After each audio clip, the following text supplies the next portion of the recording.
Como que você avalia essa movimentação de Tarcísio de Freitas? Porque ele deu uma declaração ali junto a Fernando Haddad, isso parece que desagradou o PL, daí ele vai e defende a reforma tributária ali numa reunião do PL, é vaiado, é criticado. Como que você avalia? Por que ele se movimenta dessa maneira nesse momento?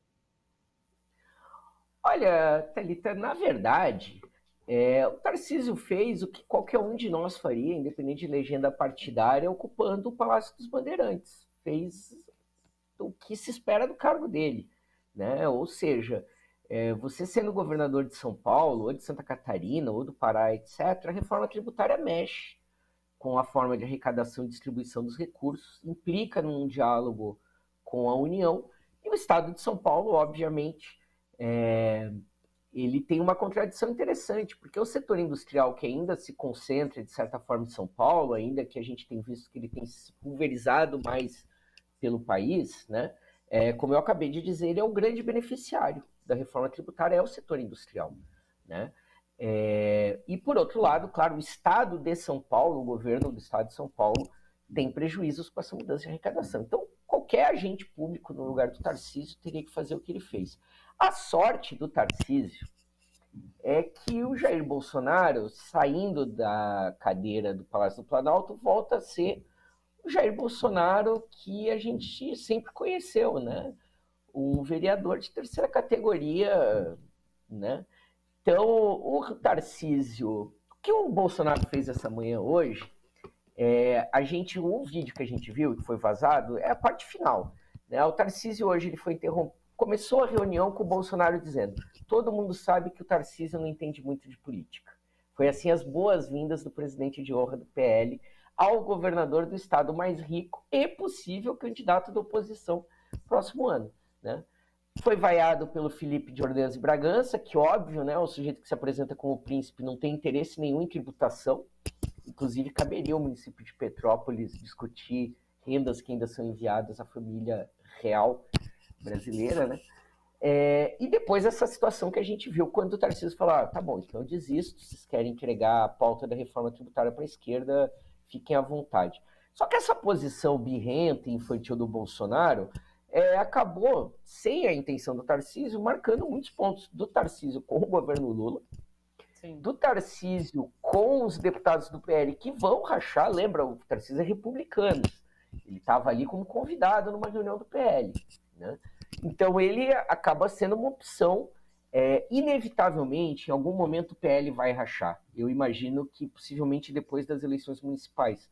Mas o PL incorporou o bolsonarismo raiz, esse bolsonarismo vida louca, que ele não cabe, né? O PL é um partido tradicional, foi vice do Lula 2 mandatos, é o legítimo partido do Centrão. O PL gostaria de estar na posição que o PP está tendo, de poder negociar, fingir que é oposição, o papel que o próprio Republicano está tendo, né? Sonharia em ser um PSD, mas o PSD tem mais grife, né?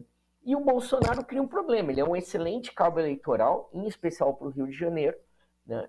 Mas ele é um problema do ponto de vista, enfim, de outras articulações, enfim, inclusive de uma tramitação. Então eu acredito que depois das eleições municipais do ano que vem possa haver uma implosão, né? Até porque vão se configurar outros setores, a capacidade ou não do Bolsonaro como cabo eleitoral vai ser medida também, e uma derrota do setor bolsonarista poderia descartá-lo, né? Ou ao contrário também ressuscitar alguma opção, né? Então, no fundo, esse comportamento infantil acabou projetando o Tarcísio, fazendo o que ele justamente tinha mais dificuldade de fazer sozinho, sair da extrema-direita para ir para o centrão, né? E hoje ele saiu como esse personagem do centrão. Então, sem fazer nada, não fez mais do que a sua obrigação, ganhou o dia. Então, por enquanto, os grandes vitoriosos, mesmo que a gente não tenha uma resposta ainda, né, de como vai ser a votação, a menos que a gente tenha uma reviravolta, são Arthur Lira. De novo, o governo não passaria. Aí, é importante lembrar, o governo queria que a primeira votação fosse a do arcabouço fiscal, que já voltou do Senado. Depois a CARF, depois a reforma tributária. O Lira inverteu a pauta para demonstrar poder, assim como exigiu as emendas. Então, nós estamos de volta uma situação de empate, mas sem fustigar, digamos assim. Não tem fogo amigo, né? Mas, mais uma vez, o Lira vai provar que sem o apoio dele o governo não consegue aprovar nem mudança de nome de aeroporto no Congresso. O Fernando Haddad, de novo, rei da descrição, né? Se projeta aí para 2030 e no final, tirando o Flávio Dino, vai ser o ministro que ao final do ano terá acumulado o maior número de vitórias e conquistas concretas. Né? Aprovou o arcabouço, vai aprovar a reforma tributária, é beneficiado pela mudança do CARF, vai se projetando sem se queimar. Né?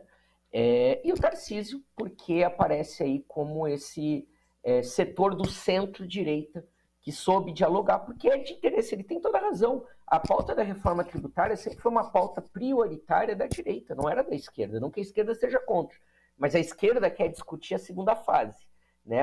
A taxação sobre os ricos. E isso, agora, a unificação dos impostos, a simplificação, isso sempre foi uma pauta da direita. Então ele se sai bem nessa também, ainda que a gente não tenha os resultados da votação. Mas eu tendo a acreditar que se a gente tiver a votação hoje e, de fato, o PL demandar com pelo menos 40 votos, são 40 futuros tarcisistas que o governo Bolsonaro, que o bolsonarismo perde depois do fiasco de hoje. Eu lembrei, durante essa sua fala sobre Tarcísio, de algo que o Fernando Horta disse na segunda-feira. Ele falou que a inelegibilidade de Bolsonaro foi mais comemorada pela direita do que até pela esquerda, né? E entra muito bem nesse caso em relação a Tarcísio, jogando Tarcísio agora mais ao centro do que a extrema-direita.